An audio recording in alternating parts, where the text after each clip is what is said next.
Hello. A year or two ago, little Kuriboh of Yu-Gi-Oh! Abridged put out a list of 10 obscure Yu-Gi-Oh! Cosplays. But as the last cosplay was only a punchline, I felt a little underwhelmed.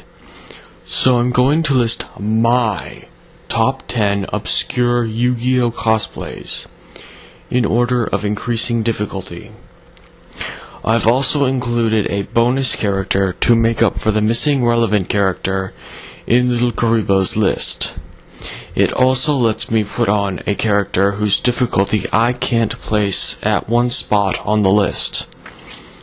And just like any small object in the hands of Yu-Gi-Oh!, Yami, Atem, whatever you call him, these challenges can also be viewed as weapons against the weak. So let's begin! Number 1. Yugis Mom. Yeah, you heard me. Yugi has a mother who lives with him and his grandfather in the game shop, and she shows up in 3 pages throughout only 2 chapters of the manga. WTF, Kazuki Takahashi? This is going on here because most hardcore fans won't even know that she's canon. I mean, would you know of a character whose only name is Mrs. Moto?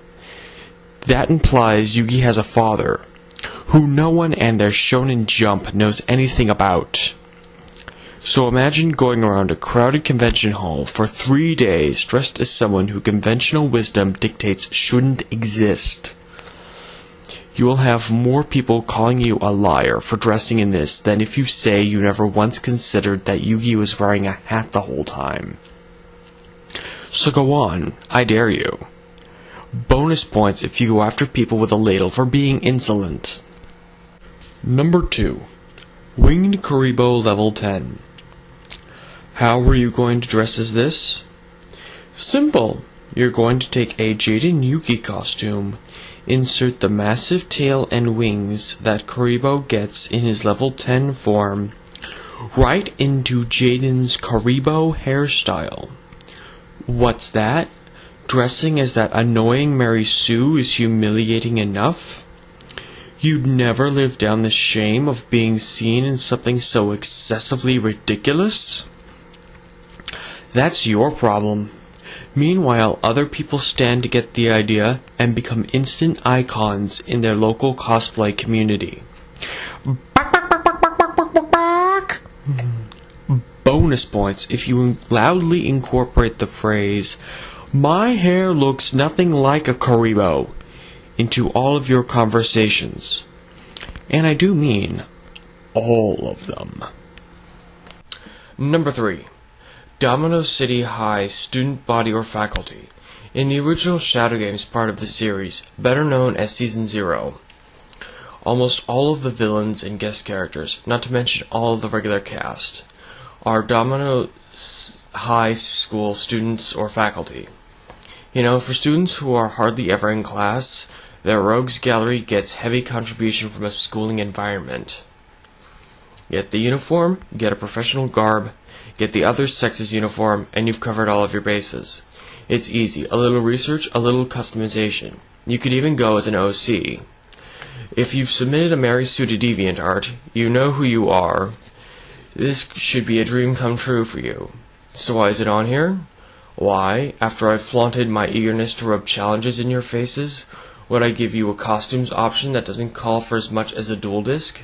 Because for each day you're attending the convention, you've got to wear no less than 3 different costumes. So, if you've got 1 day, it's at least 3 costumes. If you've got 2 days, it's at least 6. If you've got 3 days, it's at least 9. Plus at least 1 more for waiting in line for pre-registration a day before the con officially starts. So that's a minimum of 10 characters if you want to make the most of your weekend. And as for male leads who are Domino students, Kaiba, Duke, Yugi, Tristan, Joey, and Bakura only make 6 costumes. Taya and Miho only make 2 for the girls. But please challenge yourselves and go as one-off characters. After all, main characters from the series don't count for this challenge. You could also go as Hanasaki. Come on, show some love for good old Hanasaki. Bonus points if you've got a Yugi or Ryo Bakura to bully or order around, without their Millennium items. Speaking of whom, guess who's at number 4? Ryo Bakura! And before you start, yes, I know that Bakura of the Ring is one of the most popular Yu-Gi-Oh! Characters to cosplay. But this is his host, Ryo, damn it! Remember him from the anime? Well, in the manga, he actually does things. Not much more than in the anime, but at least it's something. Anyway, this costume calls for you to wear the Millennium Ring under your shirt or not at all. You must wear a t-shirt from Egypt. He implicitly says that the Cairo Museum is always worth a visit, or be surrounded by schoolgirls at all times. That's right, Duke Devlin's entourage from the Duel Monsters anime is actually Bakura's from the manga. Miho Nasaka is also a fan of Bakura's, so she's in there too. Bonus points if you have a deck with you that's only comprised of spells, traps, and monsters used by Bakura or the Millennium Ring in the franchise. Number 5. Hajime Amore. This guy is a simple wardrobe, a simple wig, some creepy but simple makeup effects. So why is he here instead of costumes that call for attending as many as 10 separate characters? The evil dragons. Amore feeds Yugi's soul to 25 ravenous dragons, who go on to eat his own soul and digest it over the course of 3 months. If these dragons are not fed a human soul each time they're released, they will go on to devastate the surrounding landscape without a shred of pity. So naturally, I want you to construct this weapon of mass destruction, carry it around with you, and challenge whoever you can to a duel to the death. You must mention the dragons destroying the region, and you must lay out all of the rules dictated in the manga over the course of 2 chapters. Still doesn't sound as hard as cosplaying 10 or more characters in one weekend? Well, you've got 25 dragons, and it takes 3 cards to summon 1 dragon. So you've got to construct 75 cards and a jar to hold the dragons. The cards have to be the same as in the original Japanese version of the manga. Good luck getting those characters right. 75 times. The backs shouldn't be too difficult, but the actual card faces themselves look like torture. Bonus points if you recite the entire Feng Shui speech Amore makes about the placement of the deck every time you play someone. Number 6. Ryuji Otogi, but you probably know him as Duke Devlin. Oh sure, lots of ladies and gentlemen have donned this chick magnet ensemble before, and there's no doubt in my mind that some of them go around with 3 cheerleaders at all times. But how many of them carry actual dice monsters with them? How many are accompanied by disfigured old men dressed in freaky clown masks? How many wear duel discs filled with nothing but dice-dependent spells, traps, and monsters? How many play the techno music from Justin Timberlake's Bringing Sexy Back for everyone from a concealed MP3 device? How many have a playlist devoted to the deleted abridged scene where his theme music gets messed with, complete with every song, some extras, and a remote control for people to play with? And how many challenge Yugimoto cosplayers for their Millennium Puzzles? Yeah, you've got to embody Ryuji Otogi from all aspects of the franchise, and refer to your character only as Ryuji Otogi, or it doesn't count. You cannot go anywhere without 3 cheerleaders. You must refer to Dungeon Dice monsters as Dragon Dice and Dungeons. You must play games other than the Yu-Gi-Oh! Card game, 3 of which Ryuji plays in Chapter 76 of the Duelist manga, and you must speak in an affected sexy voice at all times. All or nothing, people. Bonus points if your group of 5 enter a skit contest with the cheerleaders performing a dance cheer dedicated to Duke Devlin. My suggestion, a parody of the song Hey Mickey that features the word Dookie instead of Mickey. A snippet of such a thing was featured on Yu-Gi-Oh! Abridged. Number 7. Hellboy with the Yugi Wig, Millennium Puzzle, and a dual disc. Why on earth would I include that? Well, besides wanting to kickstart a crossover between the two, this actually does fit within Yu-Gi-Oh! When Yu-Gi-Oh's creator Kazuki Takahashi was asked to draw his favorite American superhero with the Yugi wig and dual disc, he drew Hellboy. In response to this, Mark Mignola, Hellboy's creator, drew Yugi and Hellboy together. It's Yu-Gi-Oh! Material, it's obscure, it's perfect, and you're at home in that many more conventions. Bonus points if, like in the picture, you've dressed Hellboy exactly like Yami Yugi. Number 8. Zombira the Dark.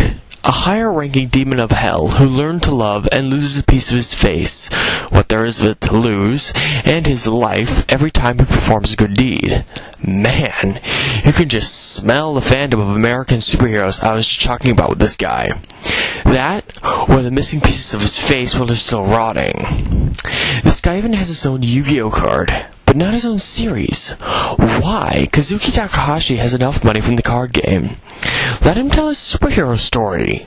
Maybe he could ask Mark Mignola to be a consultant. Bonus points for this one if it's a part of your Tomoya Hanasaki costume. And who's this Hanasaki I keep mentioning? He's a minor recurring friend of Yugi's who attempts to do vigilante justice dressed as Zombira. He's so obscure on his own, I was searching for him online for 10 minutes before I could even get his name right. Wow, that's under the radar. Number 9. Barbossa, who is also San, who is also Shadi. Can you see where I'm going with this? These costumes are not especially easy to make, and don't all look easy to care for, and since they're all the same guy, you've got to go on the first day as Barbossa, the second day as Hassan, and the third day as Shadi, in order of their appearance in the Millennium World manga. 1 or 2 out of 3 won't cut it, and they've all got their own distinct personality traits to keep in mind for skits and photos. Bonus points if you have the Millennium items that correspond with each character. And given that Barbossa is a safe of flesh for all 7 items, you might want to put in more than just the Millennium Key and the Millennium Scales. Maybe someone who's not using their Millennium Ring can lend you theirs, Just be sure not to swallow the key to your locks. Number 10. Monster World.